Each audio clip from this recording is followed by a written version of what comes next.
Hello বন্ধুরা, আমি রাজা, তোমরা দেখছো আমার চ্যানেল অ্যানিম্যাট 2.0। আজ কিন্তু ভূত চতুর্দশী, আর ভূত চতুর্দশীর দিনে আমি কালী পুজোর ব্লগ বানাতে চলে এসেছি। বিভিন্ন প্রতিমা দর্শন করব। এই বাঘাযতীন স্টেশন রোডে যাব, শুনেছি ওখানে সবচেয়ে বিশ্বের বড় কালী প্রতিমা তৈরি হয়েছে, তাও আবার জোড়া কালী। তো সেটা ভিজিট করতে হবে, তাই কি করতে হবে, সঙ্গে থাকতে হবে তোমাদের। তাই সঙ্গে থাকো, চলো দেখে নেওয়া যাক বিশ্বের সবচেয়ে বড় জোড়া কালী। বন্ধুগণ, আমার পিছনে বিশ্বের সবচেয়ে বড় কালী প্রতিমা। আনন্দ মেলা স্পোর্টিং ক্লাব বরাবরই কিছু না কিছু চমক নিয়ে আসে।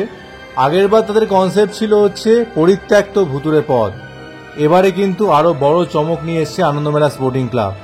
ভূত তো রয়েছে, ভূতের শো রেখেছে ওরা। এবার বলছে ভূত আর আপনি সামনাসামনি। তো এবার সেটাই হচ্ছে কনসেপ্ট, কিন্তু যেটা সবচেয়ে চর্চার শিরোনামে রয়েছে এবারে, সেটা হচ্ছে ওদের জোড়া কালী, বিশ্বের সবচেয়ে বড় জোড়া কালী। তো প্রথমে একটা পরিত্যক্ত ভুতুরের পথের মধ্যে দিয়ে আমরা গেলাম সেখানে। তো দেখছিলাম যে বিভিন্ন রকম ভূত এসে ঝাঁপিয়ে পড়ছে। গা ছমছমে একটা পরিবেশ, সবার মোবাইল ক্যামেরা সক্রিয় হয়ে উঠেছে সেই ভূতের গতিবিধি ক্যাপচার করার জন্য।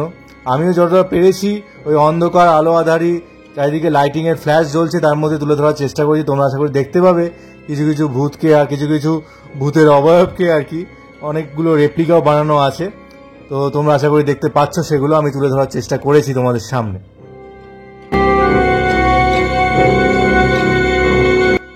কিছু কিছু ভূতেদের মেকআপ তো অসাধারণ হয়েছে। হঠাৎ করে সামনে এসে পড়লে কিন্তু একবার গা ছমছম করে উঠবে, ভয়ও পেয়ে যেতে পারো। তো এই গা ছমছমে একটা পরিবেশের মধ্যে দিয়ে আমরা এগোচ্ছিলাম জোড়াকালী দর্শন করার জন্য। তো তোমরা দেখতে থাকো, খুব তাড়াতাড়ি আমি রিভিল করতে চলেছি সেই বিশ্বের সবচেয়ে বড় জোড়াকালী।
বন্ধুগণ, এখন তোমরা দেখতে পাচ্ছ আমার ক্যামেরার লেন্সের মাধ্যমে জোড়াকালীকে বিশ্বের সবচেয়ে বড় জোড়াকালী। তো আনুমানিক 70 ফিট হবে এক একটি প্রতিমার হাইট।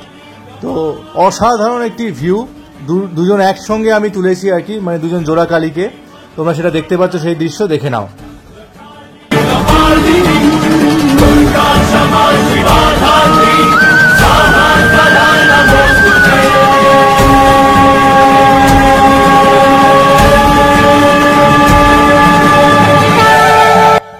বিশ্বের সবচেয়ে বড় জোড়াকালী দর্শন করার পরে আমি চলে গেলাম বাঘাযতীন শক্তি সঙ্গে।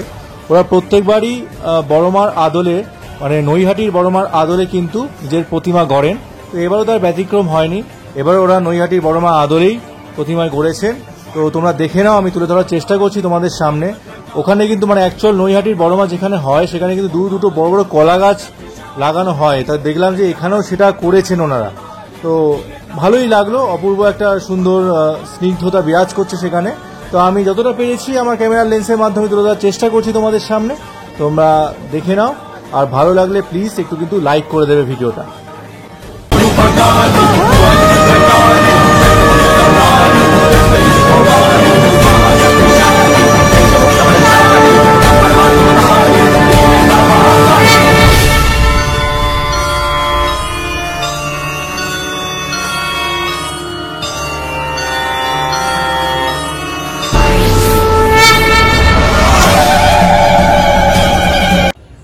বন্ধুগণ, বিশ্বের জোড়াকালী প্রতিমা তোমরা দেখলে, তোমাদের সামনে তুলে ধরলাম আমি। আর তাছাড়া বাঘাযতীনের স্টেশন রোডের বড়মা দর্শন করালাম তোমাদেরকে।